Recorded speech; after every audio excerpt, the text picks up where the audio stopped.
সম্মানিত সুধীমণ্ডলী, ইতিমধ্যেই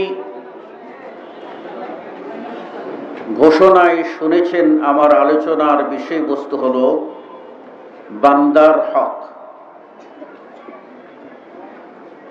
এই হক শব্দটা আরবি।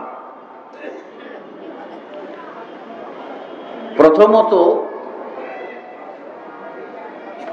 হককে আমরা আমাদের নিজেদের ভাষায় যেটাকে বলি অধিকার, ন্যায্য পাওনা, এটা 16 আনা নিশ্চিত করতে হবে। এখন তাহলে 16 আনার মানদণ্ড আগে স্থির করতে হবে। কোন ক্যাটাগরিতে আমরা অধিকারের 16 আনা স্থির করব, তারপর অধিকার এই 16 আনার বেষ্টিতে এই 16 ধারায় 16 কলায় পরিপূর্ণ হলো কিনা সেটা আমরা বিচার বিশ্লেষণ করতে পারব। অধিকার মানুষের মৌলিক। প্রত্যেক মানুষই অধিকার চায়, কিন্তু অধিকার নিশ্চিত করবে কিসে?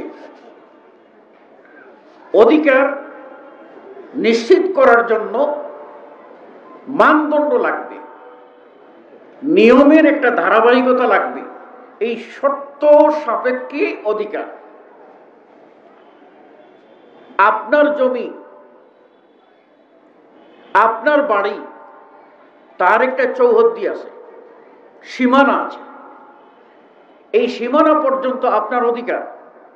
এই সীমানার পরে আরেকজন যার আছে, এটা যার সীমানা, তার অধিকার। তাহলে আগে সীমানা নির্ধারণ, এই ডিমার্কেশন করা। দেখুন, আপনার আমার অধিকারের ফর্মুলা ডিমার্কেশন করবে কে? এই ডিমার্কেশন করা, এটার সর্বোত্তম বিধায়ক হচ্ছেন মহান আল্লাহ। তিনি জানেন কার প্রতি কতটুকু হক দিলে ইনসাফ করা হবে আর কারোর উপর কতটুকু চাপিয়ে দিলে জুলুম হবে। তাই হক নির্ধারণ এর ফর্মুলা আল্লাহর ওয়াহী, কিতাবুল্লাহ এবং সুন্নাত রাসূলুল্লাহ সাল্লাল্লাহু আলাইহি ওয়াসাল্লাম। কোরআন এবং সুন্নতের আলোকেই বা কোরআন ও হাদিসের আলোকেই অধিকার নিশ্চিত হতে হবে। অধিকার যদি কোরআন ও হাদিসের আলোকে নিশ্চিত না হয়, অর্থাৎ তার কোনো ফর্মুলা না থাকে, তাহলে আপনি কোন সূত্রে বলবেন যে সে আমার সীমানা ক্রস করেছে? সীমানাই ঠিক করেননি। তাহলে আগে সীমানা ঠিক করতে হবে। আর সেই সীমানা কোরআন ঠিক করে দিয়েছে, হাদিস ঠিক করে দিয়েছে। এই সীমানা যারা মেনে চলবে তাদের সম্বন্ধে আল্লাহ বলছেন, وَمَن يُطِعِ اللَّهَ وَرَسُولَهُ, যে ব্যক্তি আল্লাহ ও তার রাসূলের ইতাআত করবে, আনুগত্য করবে, সীমানা মেনে চলবে, সে বিজয়ী হবে। কিরকম বিজয়ী হবে? সে হবে ওই সমস্ত ব্যক্তিদের অন্তর্ভুক্ত যাদেরকে ইতিমধ্যেই আল্লাহ নিয়ামত দ্বারা পরিপূর্ণ করে দিয়েছেন। এখন আপনাদের কাছে জিজ্ঞাসা, আমরা কি ওই লোকদের পথ অনুসরণ করতে চাই যারা ইতিমধ্যে বিজয়ী হয়ে গেছেন, আল্লাহর নিয়ামত পেয়ে ধন্য হয়ে গেছেন? এটা কি আমরা চাই? জোরে বলেন, আমরা কি চাই? আরো জোরে বলেন, আমরা কি চাই? যদি চাই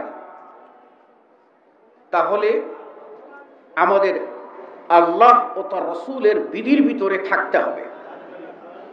থাকলে আমরা কাদের সঙ্গী হব? উলাইকা মা'আল্লাযীনা আন'আমা আল্লাহু আলাইহিম,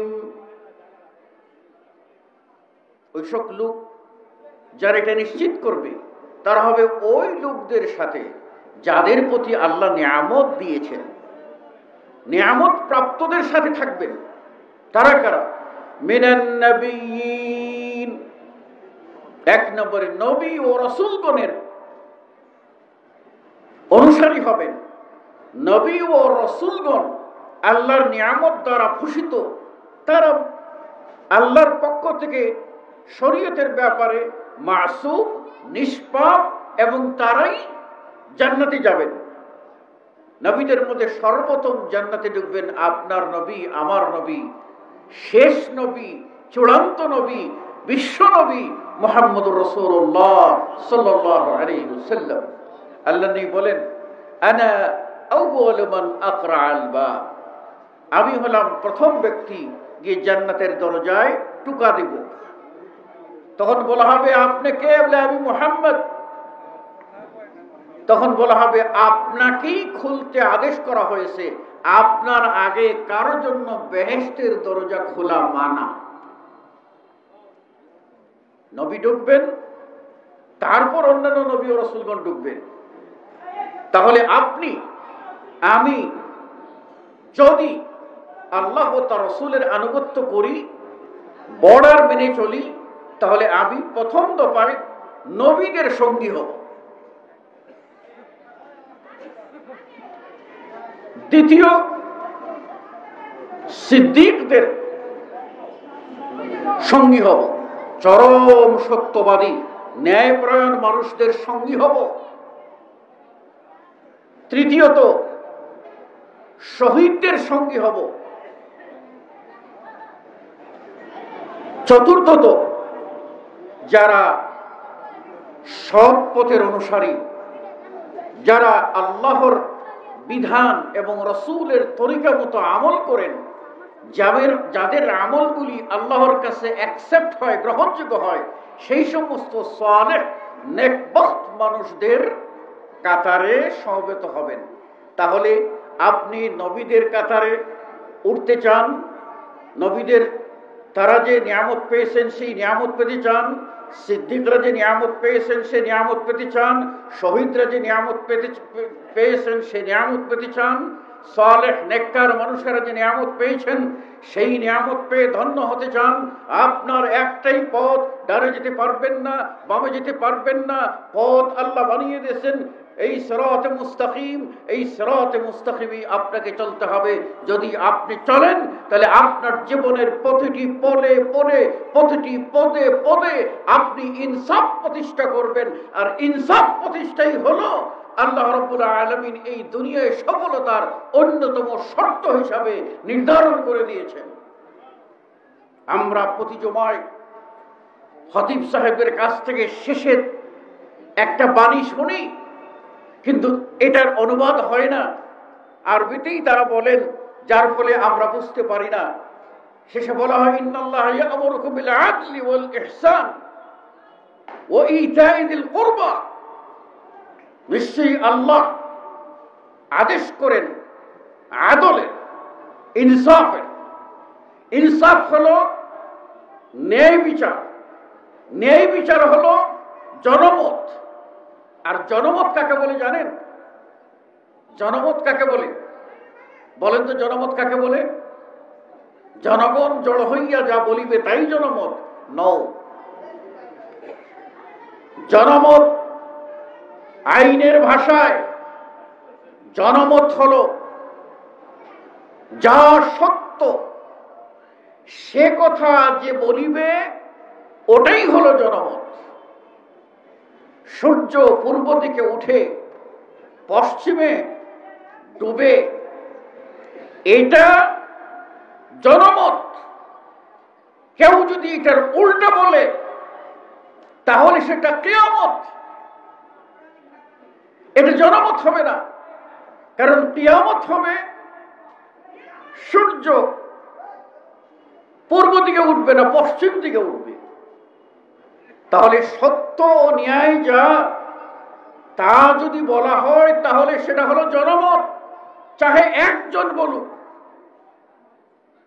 আর অন্যায় যদি হাজার জন সাপোর্ট করে, লক্ষ জনতার কণ্ঠে অন্যায় ঘোষিত হয়, জুলুম নির্যাতনের কথা ঘোষিত হয়, সেগুলির ইউটিলাইজেশন হয়, বাস্তবায়ন হয়, তাহলে ওটা কখনো ন্যায় হতে পারে না, হক হতে পারে না, অধিকার হতে পারে না, জনমত হতে পারে না। জনমত হবে সত্য। তাই সত্যের মানদণ্ডে চললে এটা আপনি পাবেন। আপনাকে ইনসাফ নিশ্চিত করতে হবে।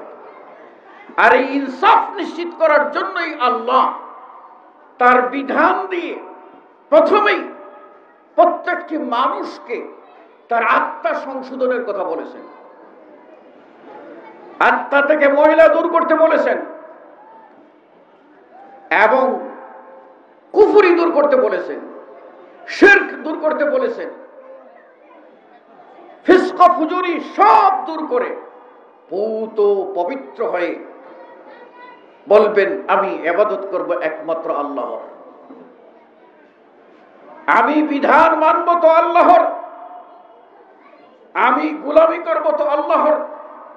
আল্লাহর বিধানে যা ইনসাফ ন্যায় সেটাই ন্যায়। আল্লাহর বিধানের বাইরে কোন ন্যায় ইনসাফ হতে পারে না। এই ইনসাফ আপনাকে নিশ্চিত করতে হবে। এই ইনসাফ এর বিপরীত হলো জুলুম। ইনসাফের বিপরীত কি? জুলুম। জুলুম শব্দের অর্থ, জুলুম আরবি, জুলুম শব্দের অর্থ হলো ওয়াজউ শাই ফি গায়রি মাহাল্লি, কোন বস্তুকে তার জায়গায় না রেখে অন্য জায়গায় রাখা। অর্থাৎ যার পাওনা তাকে না দিয়ে অন্যকে দিয়ে দেওয়া হলো জুলুম। বুঝতে পেরেছেন? আচ্ছা, ধরে নেন আপনার একটা জমি,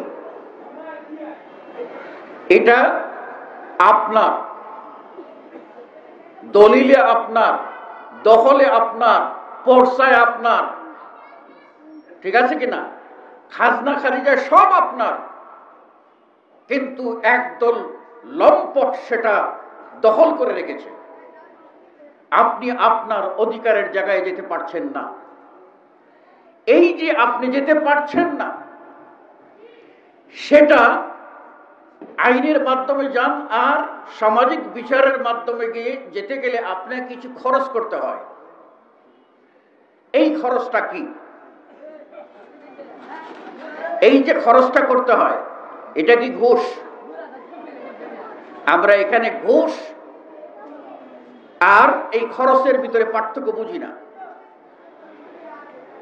এটা আমার অধিকার, আমার অধিকারের জন্য আমি অর্থ ব্যয় করব, আমার অধিকারের জন্য শ্রম ব্যয় করব, আমার অধিকারের জন্য আমি লড়াই করব। আল্লাহ নবী সাল্লাল্লাহু আলাইহি ওয়াসাল্লাম বলেন, মান কুতিলা দুনা মালিহি ফাহুয়া শাহীদুন, যে তার সম্পদ রক্ষায় নিহত হইল সে শাহাদাতের মর্যাদা পাবে। অধিকার বলছিলাম, এই অধিকারের বেলায় আপনি যা ব্যয় করবেন, এটা ব্যয় করার কথা না থাকলে পরিবেশ পরিস্থিতি আপনাকে বাধ্য করেছে, এর জন্য লড়াই করতে যা ব্যয় করবেন এটা ঘুষ হবে না। যিনি নেবেন, যিনি অন্যায়ভাবে নিলে হবেন তিনি জালেম, অধিকার হরণকারী, সেই লোকের জন্য হারাম। আপনি বাধ্য, আপনার জন্য এটা ঘুষ নয়। ঘুষ হলো ওটাই, জমিটা আমার নয়, দলিল আমার নয়, কাগজে বেজাল আছে, আপনি আত্মসাৎ করতে চাইছেন। আপনি মনে করেন যদি অমুককে কিছু টাকা দিয়ে দেই তিনি এটা আমাকে দখলে নিয়ে দেবেন, উদ্ধার করে দেবেন। এই যে অন্যের জায়গা নিজের দখলে নিয়ে আসা, নাহককে হক বানানোর যে পায়তারা, এই পায়তারা করতে গিয়ে যে অর্থ খরচ করবেন সেটা হলো ঘুষ। আর সেটাই আল্লাহ নবী বলছেন, রাশি ওয়াল মুরতাশি কিলাহুমা ফিন্নার, ঘুষ দাতা ও গ্রহীতা দুজনই জাহান্নামে যাবে। সম্মানিত সুধী মণ্ডলী, বলছিলাম এই যে একজনের পাওনা আরেকজনকে দিয়ে দেওয়া, এটা হলো জুলুম। আর জুলুম আল্লাহ রাব্বুল আলামিন হারাম করে দিয়েছেন। হাদিসে কুদসি প্রিয় নবী সাল্লাল্লাহু আলাইহি ওয়াসাল্লাম বলেন, আল্লাহ রাব্বুল আলামিন বলেন, আল্লাহর নবী বর্ণনাকারী আল্লাহর নবী, কোন সাহাবী বলেন না, আল্লাহর নবী বলছেন, আল্লাহ বলেন। কি বলেন? তিনি বলেন, আল্লাহ বলছেন যে ইন্নী হাররামতু যুলমা আলা নাফসি। মূলনীতিটা খেয়াল করেন, আল্লাহর ইনসাফ প্রতিষ্ঠার সূত্রটা খেয়াল করেন। আল্লাহ বলছেন ইন্নী হাররামতু যুলমা আলা নাফসি, প্রথমেই আমি আল্লাহ আমার উপরে জুলুম করা নিজের জন্য আমি আগে হারাম ডিক্লার দিলাম, আমি কখনো জুলুম করব না। ঠিক আছে, প্রথম তিনি নিজে বলছেন আমি আমার জন্য হারাম করলাম, মানে ওয়াজ তোমাদের জন্য, আমি মানব না, উপদেশ তোমাদের জন্য, আমি অন্য জগতের মানুষ। এই নীতি আল্লাহর না। আল্লাহ ইনসাফ প্রতিষ্ঠার জন্য প্রথমেই বলছেন ইন্নী হাররামতু যুলমা আলা নাফসি, আমার উপরে আমি জুলুমকে হারাম ঘোষণা করলাম।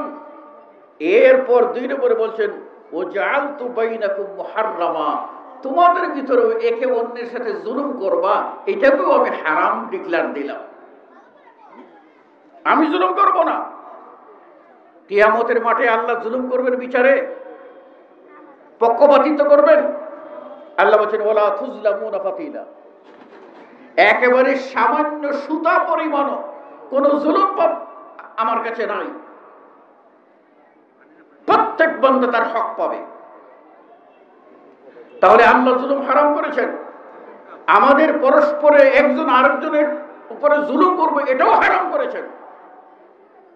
এরপর আল্লাহ একটা উপদেশ দিচ্ছেন, আমি নিজের জন্য হারাম করলাম, তোমাদের জন্য পরস্পরে জুলুম করাটাকে আমি হারাম বললাম, আর আমি এখন তোমাদেরকে উপদেশ দিচ্ছি, সেটা হলো ফালা তাযালামু, খবরদার তোমরা একে অন্যের প্রতি জুলুম করিও না। জুলুম মারাত্মক। এজন্যই আল্লাহ নবী সাল্লাল্লাহু আলাইহি ওয়াসাল্লাম বলেন ইত্তাকুজ যুলম, তোমরা জুলুম থেকে বেঁচে থাকো। ফাইন্নাজ যুলমা যুলমাতু ইয়াউমাল কিয়ামা, কেননা এই জুলুমটা হচ্ছে কিয়ামতের আধার থেকে, অন্ধকার থেকে আসা একটা বিপদ।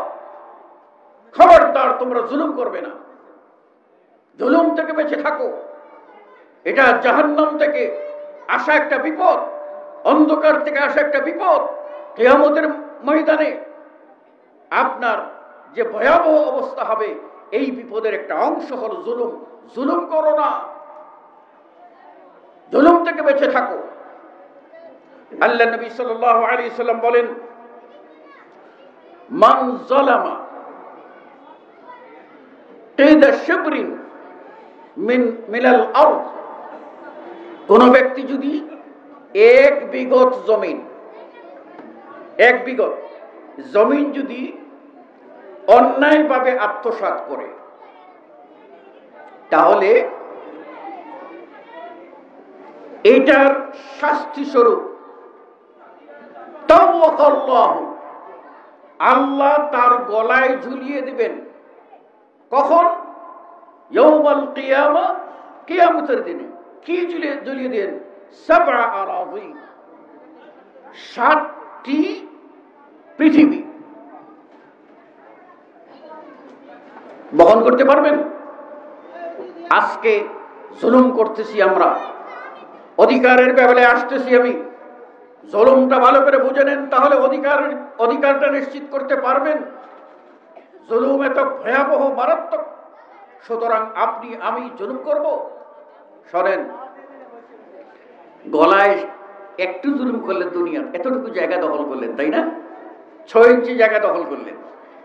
এর বদলে যদি 7টা পৃথিবী গলায় ঝুলিয়ে দেওয়া হয়, আপনার কোন বাবা, কোন লিডার আপনাকে টেনে উদ্ধার করবে, জাহান্নামের গর্ত থেকে উঠাতে পারবে? জোরে বলেন, পারবে? পারবে না। মারাত্মক বিষয়। শোনেন, একটা ঘটনা বলবো কি? হ্যাঁ, আপনার বুঝতে অসুবিধা হচ্ছে? এক ঘটনা বলি। একজন জাস্টিস, বিচারপতি কাজী আব্দুল্লাহ, তখন বিচারপতি আর খিলাফতের পরবর্তী খলিফা, খোলাফায়ে রাশিদার পরবর্তী খলিফা। তো খলিফার অধীনে প্রাদেশিক গভর্নর, আর ওই প্রদেশের প্রধান বিচারপতি হলেন আব্দুল্লাহ নামক এই ব্যক্তি। তিনি বিচার করেন অত্যন্ত ন্যায় ইনসাফপূর্ণ। এটা সারা প্রদেশে সব ব্যক্তি জানে যে ওনার কাছে কোনো আইনের হেরফের 19-20 নাই। কোনো সুপারিশ করলে লাভ হবে না, কোনো টেলিফোন করলে লাভ হবে না। যা আইন তাই তিনি ঘোষণা করবেন, যা রায় হওয়ার তাই হবে, কোনো ফরমাইশি রায় হবে না। এইরকম ব্যক্তি ছিলেন তিনি।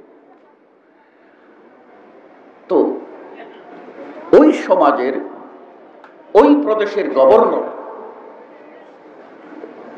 রাষ্ট্রীয় কাজের জন্য জমি একোয়ার করে না, এক জমি একোয়ার করেছে। তো একোয়ার করলে কি দিতে হয়? একোয়ার করলে কি দিতে হয়? জমির দাম দিতে হয়। আমাদের দেশের সাধারণ হলো 3 গুণ। 1 কোটি টাকা হলে 3 কোটি টাকা দিতে হবে। তা এখন একোয়ার করেছে, যাদেরকে অর্ডার করেছে ওরা একোয়ার করতে গিয়ে এক জায়গায়, মানে একটা দরিদ্র ফ্যামিলি ছিল, একজন মহিলা, তার 5টা সন্তান ছিল, স্বামী হারা এই বৃদ্ধা, 5টা সন্তান, সবগুলি এতিম, ছোট। 18 বছর হয়ে গেলে আবার এতিম থাকবে না, মনে রাখবেন। কিন্তু এতিমের সংজ্ঞা কি? এতিম কারে বলে জানেন? হ্যাঁ, যাদের প্রাপ্ত বয়স্ক হওয়ার আগে বাবা মারা গেছেন, 18 হয়ে যাবে, এরপরে আর ওই এতিম বলতে পারবে না। আর সব এতিম আপনার সদকা খাইতে পারবে না। এমনও এতিম আছে যার বাবা কোটি কোটি টাকার মালিক, মারা গেছে বাবা, ছেলের বয়স 8 বছর, কি হয়ে গেল? সে এতিম, সংজ্ঞায় এতিম, কিন্তু যে ফকির না, মিসকিন না। সুতরাং সে এতিম নাম দিয়ে যাকাত খেতে, জোরে বলেন পারবে? জোরে বলেন পারবে? পারবে না। এতিম, তার সাথে সদকাও যাকাত খাওয়ার জন্য তাকে হতে হবে ফকির।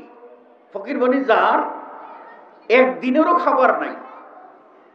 আর মিসকিন যার একদিন, 2 দিন, এমনকি 6 মাসের খাবার আছে, বছর যায় না, সে হলো মিসকিন। ওই রকম অভাবী হইলে সে কি নিতে পারে? সদকা যাকাত খেতে পারে। অভাবী না হলে খেতে পারবে না। তো এই বাচ্চাগুলি এতিম, তাদের বাড়ি ছিল ওই জায়গার ভিতরে। ওই যাদেরকে অর্ডার করেছে তারা করেছে কি, এই জায়গা পুরাটা একোয়ার করে নিয়েছে। মহিলার কোনো পাওনা দেয় নাই, কোনো বিচার করে নাই, দুয়ারে দুয়ারে ঘুরছে, বিধবা কোনো ঠাঁই পায় নাই। এতিম বাচ্চাগুলি নিয়ে রাস্তায় একেবারে ফকির হয়ে গেছে। যার কাছে যায় কেউ কিন্তু কোনো পাত্তা দেয় না, যেহেতু গভর্নর করেছে, কে ওখানে হাত দেবে? পায় না। যে একদিন ওই বিচারপতি, তিনি যাচ্ছেন গাদায় চড়ে, তখন হঠাৎ করে এই চিনা জানা লোক চিনে ফেলেছে, এই হলো বিচারপতি।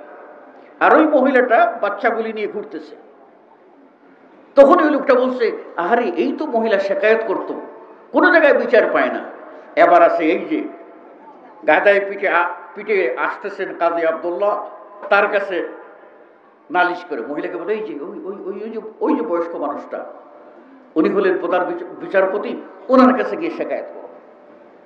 তো ওনার কাছে গিয়ে মহিলা বলল যে আমি এই ঘটনার শিকার হয়েছি, আমাকে আমার বাস্তু ভিটা থেকে উঠিয়ে দেওয়া হয়েছে এবং সন্তানগুলি নিয়ে কোথাও ঠাই নাই, আমি এইভাবে আছি, কোনো বিচার পাই না। তিনি বললেন, ঠিক আছে, অমুক মাসের অমুক তারিখে এইখানের প্রাসাদ যেটা নির্মাণ করা হয়েছে, এই প্রাসাদটা উদ্বোধন করতে গভর্নর আসবেন।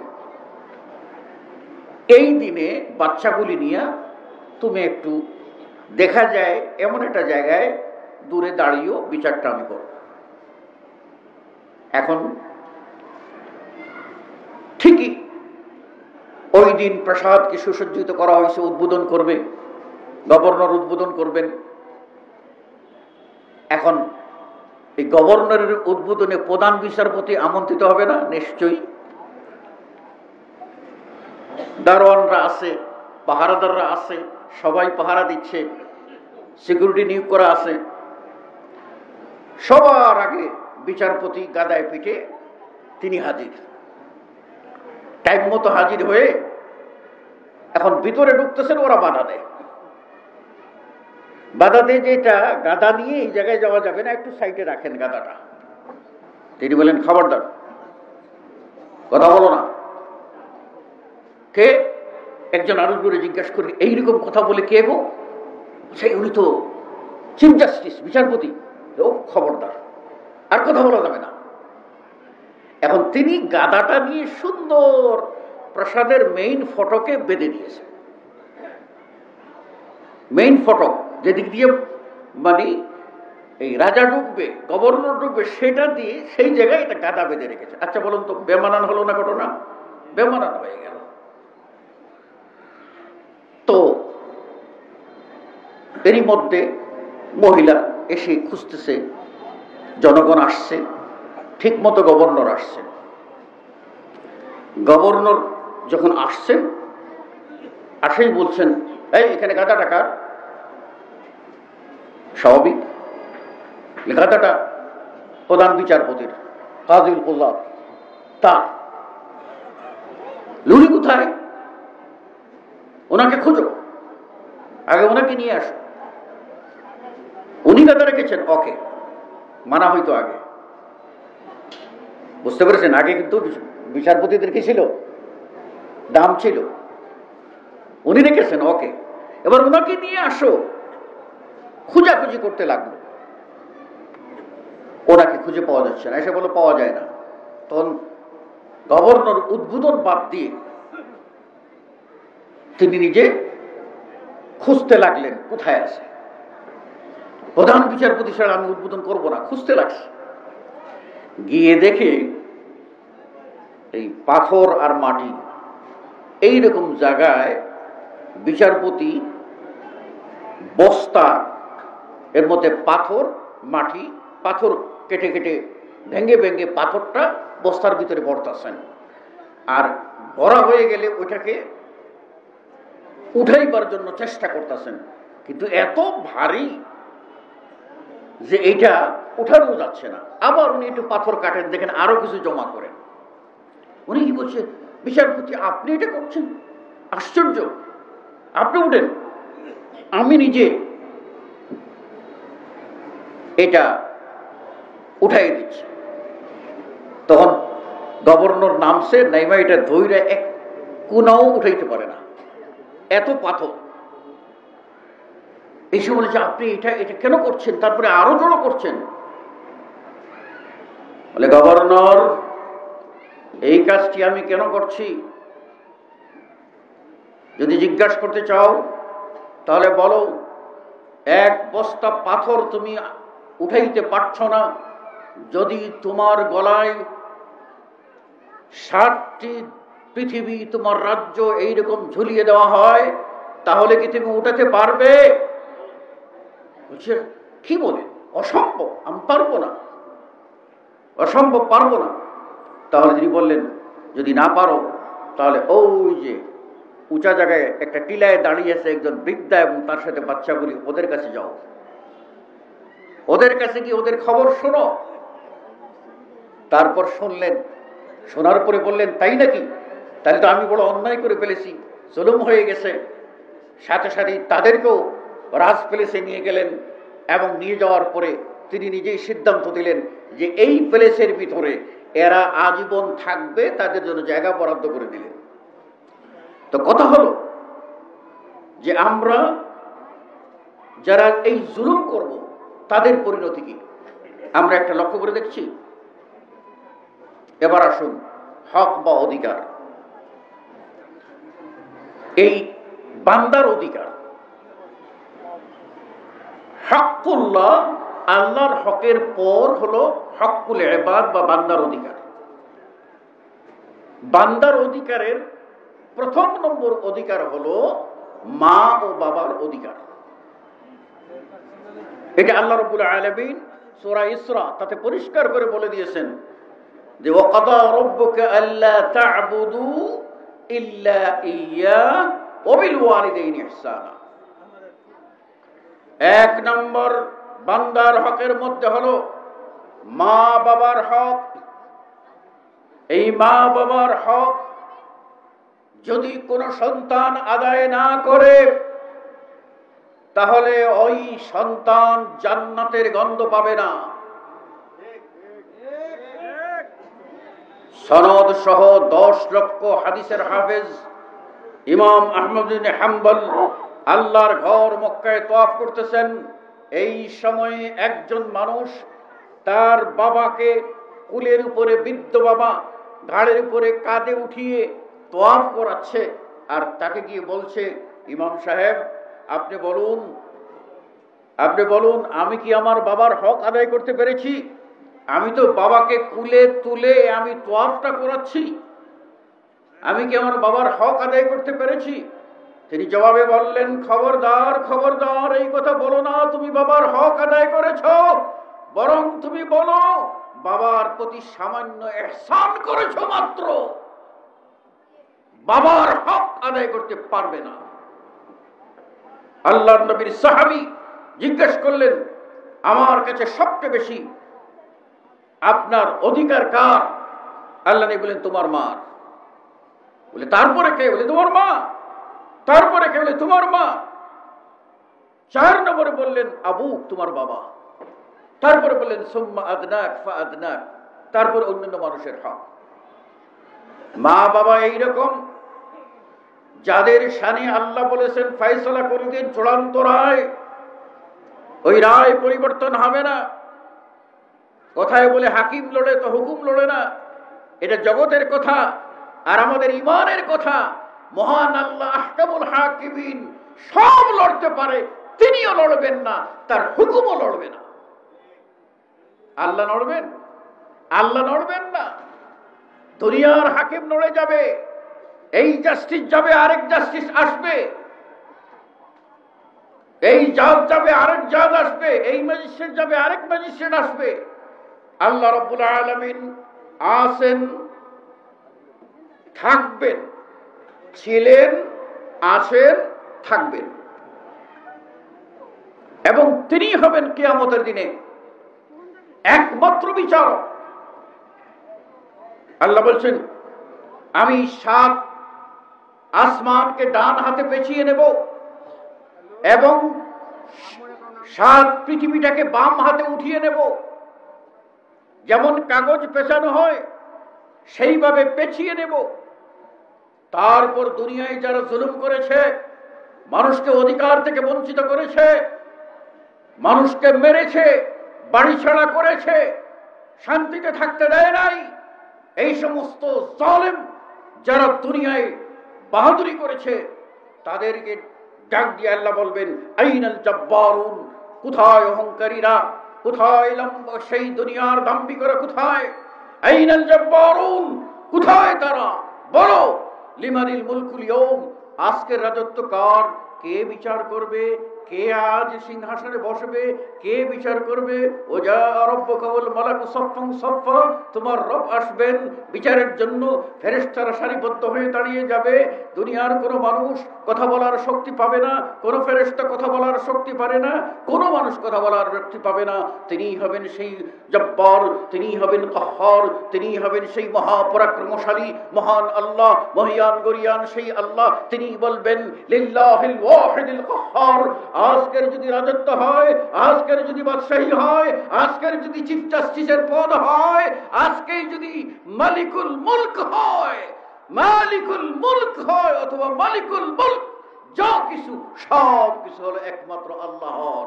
সেদিন আল্লাহ রাব্বুল আলামিনের সামনে দিয়ে প্রত্যেক মানুষকে যেতে হবে। কামা খালাকনাকুম ফুরাদা, যেমন করে দুনিয়ায় তোমাদেরকে পাঠিয়েছি একা একা, এইভাবে একা একা আমার সামনে দিয়ে যেতে হবে। সেই দিনে আপনার ডানে কোনো উকিল পাবেন না, বামে কোনো পেশকার পাবেন না, পিছনে কোনো হেল্পার পাবেন না, সামনে কোনো আপনার পথ প্রদর্শক সিপাহ সালার পাবেন না। কেউ আপনাকে সাহায্য করবে না। যেতে হবে আল্লাহর সামনে দিয়ে। আল্লাহ পার করে দেবেন। যাদেরকে পার করে দেবেন রেহাই পেয়ে যাবে, আলহামদুলিল্লাহ, তারা জান্নাতি হয়ে যাবে। কিন্তু যখন আল্লাহ রাব্বুল আলামিন দেখবেন যে এরা জুলুম করেছে, এদেরকে ছাড়া যায় না, তখন আল্লাহ রাব্বুল আলামিন ফেরেশতাদেরকে বলবেন ওয়াকিফুহুম ওয়াকিফুহুম ইন্নাহুম মাসউলুন। এদেরকে আটকাও, এদেরকে আটকাও, যেতে দিও না, থামাও। এদেরকে জিজ্ঞাসা করা হবে, এদের বিচার হবে। আল্লাহ যেদিন বিচার করবেন, সেই বিচার থেকে পালাবার সুযোগ কেউ পাবে না। এজন্যই এই দুনিয়াতে পিতামাতার প্রতি আল্লাহর ফয়সালা হচ্ছে কি, তাদের প্রতি ইহসান করতে হবে। ইহসান কয়ভাবে করা যায়? তিনভাবে করা যায়। একভাবে ইহসান হলো ইহসান বিবাদলিল মাল, পিতামাতার জন্য সম্পদ খরচ যেটা দরকার সেটা ছেলেরা সন্তানেরা নিশ্চিত করবে। কথা বুঝতে পেরেছেন? আচ্ছা, আমি একটা জিনিস, বাস্তব জিনিস আমি বুঝাতে পারি না, আপনি একটু খেয়াল করেন তো। যখন বাচ্চা ছোট, ওর জন্য বাবা বাজারে গেলে চকলেট এনেছে, চকলেট এনেছে বা বিস্কিট এনেছে বা কোনো ফল এনেছে। যখন বাচ্চাটা বড় হয়েছে, তার স্কুলের বেতন দিচ্ছে, স্কুলে নিয়ে যাচ্ছে, স্কুল থেকে আনতেছে, মাদ্রাসায় নিয়ে যাচ্ছে, মাদ্রাসা থেকে আনতেছে। বাচ্চাটা যখন 6-7-এ পড়লো, তখন বাবা চিন্তা করে যাওয়ার সময় ওর হাতে কয়েকটা টাকা ধরিয়ে দেয়। কেন ধরিয়ে দেয়? বাবা চিন্তা করে যে এখন তার বয়স হয়েছে, এই বয়সে কিছু বন্ধু হতে পারে, একদিন যদি বন্ধুদের সাথে বসে কিছু খায়, ওই বন্ধুরা যদি টাকাটা দেয়, আমার ছেলের লজ্জা হবে। তাই লজ্জাটা গুছাইবার জন্য বাবা কষ্ট করে হলেও প্রতিদিন তাকে টিফিনের নামে কিছু টাকা দিয়েছে। এরপরেই ছেলে বড় হয়েছে, MA পাস করেছে, চাকরি নাই, বাবা ওর পোশাক নিশ্চিত করতেছে, ক্যাটাগরি অনুযায়ী পোশাক। এবং আগে যদি দিত আপনার 50 টাকা, তাহলে এখন দিচ্ছে ডেইলি 300 টাকা, 500 টাকা, যেটার প্রয়োজন সেটা বাবা নিশ্চিত করতেছে। আচ্ছা বলুন তো, একজন বাবা যখন তার বয়স 60, 70, 80, 90 হয়ে যায়, বার্ধক্যে উপনীত হয়, তখন তো ওই বাবা, তার কি মনে চায় না যে আগে যাদেরকে নিয়ে ঘুরে একটু চা খেতাম, একটু গল্প করতাম, আমার হাতে কিছু টাকা হোক, আজকে আমি বেকার, আমার হাতে কিছু টাকা হোক, আমিও একটু চা পান করাই? এটা কি প্রয়োজন না বাবার? আপনি শুধু বাজার করলেন, ঘরে বাবার জন্য খাবার দিলেন 3 বেলার 3 বেলা, অথবা তার জন্য প্রয়োজনে এটা শীতের কাপড় আনলেন, প্রয়োজনে এটা জুতা আনলেন, প্রয়োজনে কয়েকটা নাপা নিয়ে আসলেন, ঔষধ, ডাক্তার দেখাইলেন মাসে 6 মাসে একবার, মনে করলেন যথেষ্ট হয়ে গেছে। না, আপনার বাপ আপনাকে বড় করার সময়ে তিলে তিলে মুহূর্তে মুহূর্তে আপনার প্রয়োজন কি সেটা নিশ্চিত করেছে। বুড়ো অবস্থায় আপনার উপরে ফরজ বাবার এই পকেট খরচের টাকাটাও আপনাকে দিতে হবে, যেন বাবা সগৌরবে বন্ধু বান্ধবদের নিয়ে চলতে পারে এবং সমাজে আত্মমর্যাদা নিয়ে দাঁড়াতে পারে। এটুকু নিশ্চিত করার দায়িত্ব হলো আপনার উপরে ফরজ। কয়জন সন্তান করে? অধিকারের কথা বললে, আরে বাবা মা সম্পর্কে আল্লাহ নবী সাল্লাল্লাহু আলাইহি ওয়াসাল্লাম কি বলেছেন? আল্লাহ নবী সাল্লাল্লাহু আলাইহি ওয়াসাল্লাম বলেছেন, হুমা জান্নাতুকা ওয়া নারুক। বাবা মা তোমার জান্নাত অথবা তোমার জাহান্নাম। তুমি জান্নাতে যেতে চাও, বাবা মার সেবা করো। আল্লাহ নবী সাল্লাল্লাহু আলাইহি ওয়াসাল্লাম বলছেন, লা ইয়াদখুল জান্নাত আক। পিতামাতার নাফরমান সন্তান জান্নাতে যাবে না। পিতামাতার নাফরমান সন্তান জান্নাতে যাবে না। পিতামাতা এমন সম্পদ যারা আজকে আমরা বুঝতেছি না। ঘর আছে, বাড়ি আছে, ছাদ আছে, ঠাই পাই, কিন্তু বাবা মা যতদিন আছে তারা যে বট বৃক্ষের মতো ছায়া হয়ে আছে সেটা কি বুঝতে পারি? আমি জানি, আমি বুঝতেছি যে আমি যখন বাড়ির দিকে রওনা দেই, আমার বৃদ্ধ পিতা চলতে পারেন না, কষ্ট হয়, তবুও তিনি 1 ঘন্টা পর পর ফোন দেন, বাবা কতটুকু আসলে, বাবা কতটুকু আসলে। আমার বাড়িতে আমার আপনজন পরিবার পরিজন ঘুমিয়ে আছে, রাত 2টায় গিয়ে পৌঁছে ডাক দিয়েছি, বাবাই প্রথম জবাব দিয়েছে, মা প্রথম জবাব দিয়েছে, আমার ছেলে আসলো, আর বাকিরা তো ঘুমায়। তাহলে সমাজের চিত্র হলো এই। আপনি অধিকারের কথা বলবেন, অধিকার, মা বাবার অধিকার নিশ্চিত করতে হবে 1 নম্বর। 2 নম্বর হলো স্বামী স্ত্রী পরস্পর অধিকার নিশ্চিত করতে হবে। স্বামীর যেমন স্ত্রীর উপরে হক আছে, স্ত্রীরও সেই রকম স্বামীর উপরে হক আছে। আপনি যেমন দেবেন তেমন পাবেন, এটা হলো স্বাভাবিক নিয়ম। আজকে যদি আপনি স্ত্রীকে তার হক নিশ্চিত করতে পারেন, তাহলে ওই স্ত্রী আপনার ডানে বামে আঁকা বাঁকা যাবে না। না হলে আপনার পরে পরে মিলিয়া ক্যা হো গিয়া, উসকা নাম দে দিয়া পরকিয়া। পরে পরে পরে পরে মিলकर क्या हो गया? हाँ, सब तो करबला हो गया। जब करबला হয়ে যাবে তখন আফসোস করবেন আর কাঁদবেন। অধিকার আগে দেন, আপনি আপনার স্ত্রী অধিকার নিশ্চিত করুন। আপনি এটাকে নিয়ে যাবেন না বাজারে মাঠে, রূপসী মেয়ে বিয়ে করেছেন সেজন্য এটার বিয়ে মেলায় না গেলে হয় না।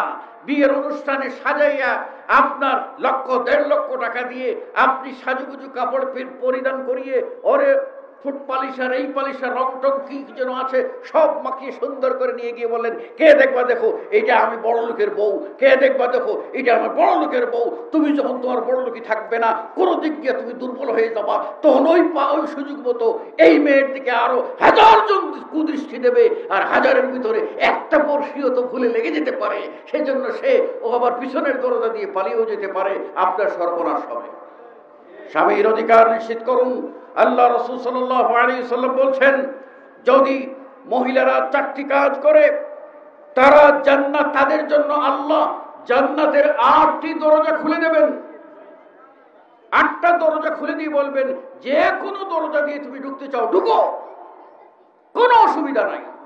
তার মধ্যে একটা হলো ইজা সাল্লাত খামসাহা, 5 ওয়াক্ত ফরজ সালাত যদি মহিলা আদায় করে, ওই ওসামাত শাহরহা, রমাদানের 1 মাস ফরজ রোজা সে যদি পালন করে, ও আতাআত বা'লাহা, তার স্বামীর যদি আনুগত্য করে, ও হাফিজাত ফারজাহা, তার লজ্জাস্থানের হেফাজত করে, এই 4টি কাজ নিশ্চিত করলে আল্লাহ রাব্বুল আলামিন বলবেন, তুমি জান্নাতের যে কোনো দরজা দিয়ে ঢুকো, তোমার জন্য কোনো অসুবিধা নেই, ঢুকো। নারীদের জন্য স্বামীর অধিকার, এটা আপনাকে নিশ্চিত করতে হবে। দুর্ভাগ্য হলো আমাদের মহিলারা স্বামীর জন্য সাজে না, সাজে বাজারে যাওয়ার জন্য, মেলায় যাওয়ার জন্য, শপিং মলে যাওয়ার জন্য, এবং কোনো বিয়ে শাদী অনুষ্ঠানে আড্ডা দেওয়ার জন্য, সেখানে কাচ্চি বিরিয়ানি খাওয়ার জন্য, ওখানে সাজগোজ করে কোথায় ভালো ভালো নামি দামি হোটেল আছে সেখানে যায়। আর জেনে রাখবেন, আপনাকে স্পষ্ট করে বলে দিচ্ছি, আমার সময় কম, আমাদেরকে একটি কথা মনে রাখতে হয়, দূর থেকে আমরা আসি, আমাদেরকে কিছু কথা বলার সময় দেওয়ার জন্য যদি নিয়ে আসেন, সময় আমাদেরকে দেবেন। আপনারা যারা স্থানীয় যারা আছেন, তারা আপনারা এখানে 12 মাস থাকেন, 12 মাসে আপনি সমাজের কয়টা মানুষের দুয়ারে গিয়েছেন? মাইক পেলে আপনি মাইক ছাড়বেন না। কোথায়? কে বলেছে আপনাকে?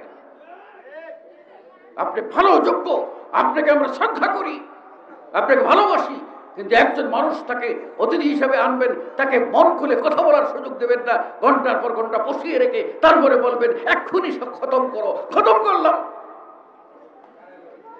আমি স্পষ্টবাদী, আমি স্পষ্ট করে বলছি, স্বামী স্ত্রীর পরস্পরের অধিকার আপনাকে নিশ্চিত করতে হবে, সন্তানের অধিকার পিতাকে নিশ্চিত করতে হবে। আল্লাহ নবী সাল্লাল্লাহু আলাইহি ওয়াসাল্লামের কাছে এক সাহাবী এসে বলেন, ইয়া রাসূলুল্লাহ, আমি আমার এই ছেলেকে এই উটটা দিয়েছি, আপনি একটু দোয়া করেন বরকতের। আল্লাহ নবী সাল্লাল্লাহু আলাইহি ওয়াসাল্লাম বললেন, তুমি কি তোমার প্রত্যেকটা ছেলেকে একটা করে দিয়েছো? বলে, না ইয়া রাসূলুল্লাহ, শুধু এইটারে দিয়েছি। আল্লাহ নবী বললেন, আমি তোমার জন্য বরকতের দোয়া করতে পারবো না। অন্য হাদিসে আছে আল্লাহ নবী বলছেন, তোমার ওই উটটা ফেরত নিয়ে নাও। দিলে সবার সমান, আর না হলে না, হাদিয়ার সমান। হাদিয়ার বেলায় আবার ওই ফতোয়া চলবে না, মেয়ে মানুষ অর্ধেক পাবে, মানে বাপে যদি কিছু টাকা দেয়, কিছু হাদিয়া দেয়। কথা বুঝতে পেরেছেন কিনা? মিরাজ বা সম্পদে মেয়ে যা পায় ছেলে তার ডবল পাবে, কিন্তু হাদিয়ায় মেয়ে যা পায় ছেলেও তা পাবে, ছেলে যা পায় মেয়েও তা পাবে। হাদিয়া হাদিয়া, এখানে 2 নম্বরই করতে পারবেন না। আল্লাহ নবী সাল্লাল্লাহু আলাইহি ওয়াসাল্লাম বললেন, ফেরত দিয়ে যাও, আমি দোয়া করতে পারবো না। বরং বললেন, ইত্তাকুল্লাহ, তোমরা আল্লাহকে ভয় করো, ওয়াদিলু বাইনা আওলাদিকুম, তোমাদের সন্তানদের ভিতরে আদল করো, ইনসাফ করো, প্রত্যেকের যার যার হক ঠিক মতো দিয়ে দাও। আজকের সমাজে আরো বড় সমস্যা হচ্ছে, আমাদের সমাজের এই জায়গা জমি দাম হয়ে গেছে, শহরের জায়গা কত দাম, কত দাম। সেজন্য এই বাড়ির বাবা মারা গেছে, এই বাড়িতে 2 ভাই আছে, 1 বোন আছে বা 2 বোন আছে, বোনদের অধিকার হরণ করা হয়, তাদেরকে সম্পত্তি, পিতার সম্পত্তি দিয়ে সম্পদ দেয় না। অনেক জালেম পিতা আছে, সন্তানের নামে লিখে দিয়ে যায়। এটা হলো অধিকার হরণ, এটাই হলো আপনার নাহক জালেম পিতা। এই জুলুমের বদলা তাকে পেতেই হবে। এই বিরাট সম্পত্তি আল্লাহ দিয়েছেন, আল্লাহ এটার হুদুদ বা সীমারেখা বলে দিয়েছেন। সুতরাং তিলকা হুদুদুল্লাহ, আল্লাহর সীমার মধ্যে আপনি যেতে পারবেন না। আপনি কেন কলম ধরেছেন? আপনার এই অধিকার নাই। আপনি যে সন্তানকে বঞ্চিত করেছেন, বেইনসাফি করেছেন, আপনি এই দান করে এই ধরনের দলিল দিয়ে কোন সন্তানকে বঞ্চিত করে আপনি সরাসরি ওখানে টিপ মারেন নাই, সই করেন নাই, জাহান্নামের টিকেটটা নিশ্চিত করেছেন। বহু পরিবার এরকম আছে, বোনদেরকে ঠকায়, বাইরা দেয় না। মনে রাখবেন, বাবার সম্পত্তিতে বোন যে অংশ পাবে, এই অংশটি দেওয়ার পরে যদি আপনি ভাই হয়ে বোনের খবর নেন, তাহলে ওটা হবে আপনার ভাই বোনের সম্পর্ক। সম্পদ দিয়ে গেছে বোনে, সেজন্য আর বোনের খবর নেবেন না, বোনের বাড়ি যাবেন না। ওই বোন যে কতবার রাস্তার দিকে তাকিয়ে থেকে কাঁদে, হায় আমার ভাইটা যদি আসতো, এক নজর যদি দেখতে পেতাম, তার আওয়াজটা যদি শুনতে পেতাম। বাপের বাড়ি যাওয়ার জন্য আকুলি বিকুলি করে সে কত কান্নাকাটি করে, হায় আমাকে যদি একবার বাপের বাড়িতে নিয়ে যাওয়া হতো। আমার মা একেবারে শয্যাশায়ী, কথা নাই, হুঁশ নাই, জ্ঞান নাই, লিভারে কাজ করে না, এমন অবস্থায় আমার মা এখনো পড়ে আছেন। কখনো তার জবান উঠলে বলেন, আমাকে বাড়িতে নিয়ে যাও, আমারে নিয়ে যাও। কোথায় কোথায়? কখনো জবাব দেন না। 1 দিন 2 দিন পরে যদি বলি কোথায়, তখন বলেন আমার বাপের বাড়ি। তাহলে সেটা মানে তিনি এখন মানে ওই কোন অবস্থায়, সেন্সিস অবস্থায়, তার 24 ঘন্টা চলে যায়, আরো বেশি সময় চলে যায়, তিনি কোনো খাওয়া নাই, পড়া নাই, পড়ে আসেন এইভাবে ঘুমন্ত অবস্থায়। সেই অবস্থায় যদি তিনি একবার হুঁশ ফেললে বলেন আমার বাড়িতে বাপের বাড়ি নিয়ে যাও, একটু বাপের বাড়ি দেখে আসুন। আর আপনি এই সম্পদের কারণে আপনি বাপের বাড়িতে তালাবদ্ধ করে রাখলেন, বোনের খবর রাখলেন না, বোন সম্পত্তি চক্রান্ত করে নিয়ে গেল, ভাই সরল সুজা তাকে পথে বসিয়ে দিল। এইরকমও জালেম বোনও আছে। এই ধরনের জালেম বন্ধের কারণেও সমাজের ভিতরে এই অন্যায়গুলি জেগে বসেছে, আর এর ফলশ্রুতিতে সমাজে ভ্রাতৃত্ব চলে গেছে। আল্লাহ নবী সাল্লাল্লাহু আলাইহি ওয়াসাল্লাম জিজ্ঞাসিত হলেন, বলে ইয়া রাসূলুল্লাহ, আমি সম্পর্ক রাখতে চাই, কিভাবে আত্মীয়তার সম্পর্ক রাখবো? এ তো আমার সাথে সম্পর্ক রাখে না। আল্লাহ নবী বলেন, সিলমান কাতাআক, যে তোমার সাথে সম্পর্ক রাখতে চায় না তার সাথে সম্পর্ক রক্ষা করতে পারো, এটাই হলো আসল সম্পর্ক রক্ষা করা। তোমার বাড়িতে ব্যয় সাহেব আসবে, আসবেই তো, তার মেয়ে আছে ঠেকায় পড়ে আসবে। তুমি তোমার বাড়িতে তোমার আত্মীয় আসবে, এটা তো ঠেকায় পড়ে তোমার কাছে আসবে। কিন্তু যে মানুষটা কোনো দুনিয়ার স্বার্থ, লোভ, লালসা কোনো কিছুকে তোয়াক্কা করে না, কেবলমাত্র আল্লাহর ওয়াস্তে, আল্লাহকে ভালোবাসার জন্য একজন আরেকজনকে ভালোবাসে, এই দূর প্রান্তে দেখা করতে যায়, এটা হলো আত্মীয়তার সম্পর্ক, রক্তের সম্পর্ক, ইমানের সম্পর্ক। এই সম্পর্ক যদি আদায় না করা হয় তাহলে হবে অধিকার হরণ করা। অধিকার যদি হরণ করেন সম্পদের জন্য, তাহলে আল্লাহর কাছে আপনাকে আসামির কাঠগড়ায় দাঁড়াতেই হবে। দুনিয়ার কোনো শক্তি সেটা প্রতিহত করতে পারবে না। অতএব সন্তানের প্রতি অধিকার নিশ্চিত বাবাকে আগে করতে হবে। আপনি সন্তানকে অধিকার দেবেন, সন্তান বুড়ো বয়সে আপনার অধিকার নিশ্চিত করবে। যেমন কর্ম তেমন ফল। আপনি আজকে সন্তানের মধ্যে যে কামাই করতে পারে তাকে ভালোবাসেন, তার বাচ্চাকে কুলে তুলে ধরেন, আপনি তারে দাদা দাদা করে চিল্লান, এরে নিয়ে ঘুরে বেড়ান, এরে এনে মোজা দেন তুলে, অনেক কিছুই করেন, সবই করেন। আর যে কামাই করতে পারে না, হে যদি বাড়িতে ঢুকছে ঢুকছে, খাটাসটার কোনো কাম নাই, কিছু নাই, আপনি এইরকম কুদানি মারলেন, আপনি কুদানিটা কুকুরের ঘেউ ঘেউয়ের মতো করলেন। এই অধিকার আপনার নাই। আপনি ইনসাফ করতে হবে। আপনার ওই দুর্বল ছেলের প্রতি আপনি দুর্বল হবেন, এটা আপনার ইনসাফ, এটা আপনার মায়া। কারো প্রতি বাড়তে পারে, কারো প্রতি কম হতে পারে, কিন্তু ওলা তামিলু কুল্লাল মাইল, কারো প্রতি 16 আনা ঝুঁকে যাবো না। ইনসাফ আপনাকে বজায় রাখতে হবে। আপনি একজনকে স্নেহ করতে পারেন বেশি, আপনার 4 জন স্ত্রী আছে, 4 জনের মধ্যে একজনকে বেশি ভালোবাসতে পারেন, আপত্তি নাই। কিন্তু 4 করে 4 দিন থাকতে হবে, এটা নিশ্চিত করতে হবে। এই অধিকারের বেলায় বলা যাবে না যাকে বেশি ভালোবাসি তার করে 2 রাত থাকবো, আর যাকে কম ভালোবাসি তাকে মাঝে মাঝে ব্ল্যাকমেইল করবো, ফাঁকি ঝুঁকি দিব, তোর করে যাবো না, বুঝাইবো তোরে আমি রাখতে চাই না, বুঝুস না, মাইরে খেলাই বুঝুস না, তোর কাছে তোকে রাখতে চাই না, কেন তুই এখানে গোড়া করে করিস? ছেলে পেলে ডরে তালাক শব্দটা কই না, না হলে এখানে কইয়া দিলাম বলে তালাক, যা, বেশি বললে তোরও তালাক দিব, তোর মারেও তালাক দিব। আচ্ছা, এরকম মানুষ আছে না পাগল?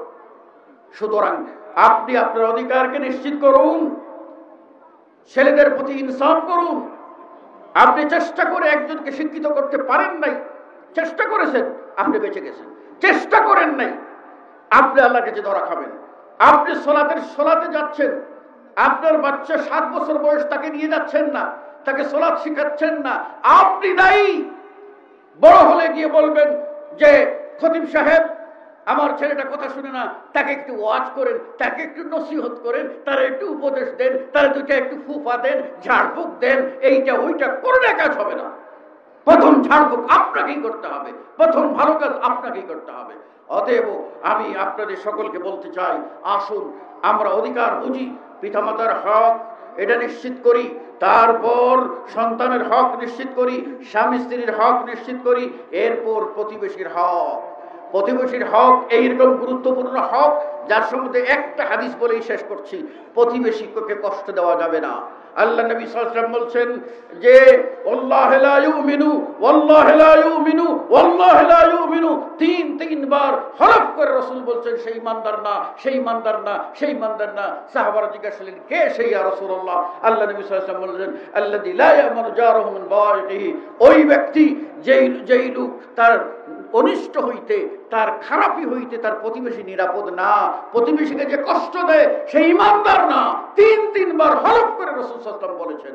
একদিনের ঘটনা, একজন সাহাবী আল্লাহ রাসূল সাল্লাল্লাহু আলাইহি ওয়াসাল্লামের কাছে বিচার দিয়েছেন, ইয়া রাসূলুল্লাহ, আমার প্রতিবেশী আমাকে কষ্ট দেয়, পানি ফেলতে দেয় না, পা ফেলতে দেয় না, জায়গায় চলতে দেয় না, কথায় কথায় আমাকে কষ্ট দেয়, আমি সহ্য করতে পারছি না। আল্লাহ নবী সাল্লাল্লাহু আলাইহি ওয়াসাল্লাম বলছেন তুমি সবর করো। এরপর আবার আরেকদিন এসে বলছে, ইয়া রাসূলুল্লাহ, আমার প্রতিবেশী আমাকে এইভাবে নির্যাতন করে, আল্লাহ নবী বলেন তুমি সবর করো। আবার সে বলছে ইয়া রাসূলুল্লাহ আমার প্রতিবেশী এইভাবে আমার প্রতি নির্যাতন করে, আল্লাহ নবী বলেন তুমি সবর করো, তুমি সবর করো। লাস্ট পর্যন্ত যখন এই লোকটার নির্যাতন বন্ধ হচ্ছে না, সেই মানুষটা ন্যায় বিচার পাচ্ছে না, আল্লাহ নবী সাল্লাল্লাহু আলাইহি ওয়াসাল্লাম বললেন এবার একটা তোমাকে বুদ্ধি শিখাই দিই, তুমি একটা কাজ করো। কি ইয়া রাসূলুল্লাহ?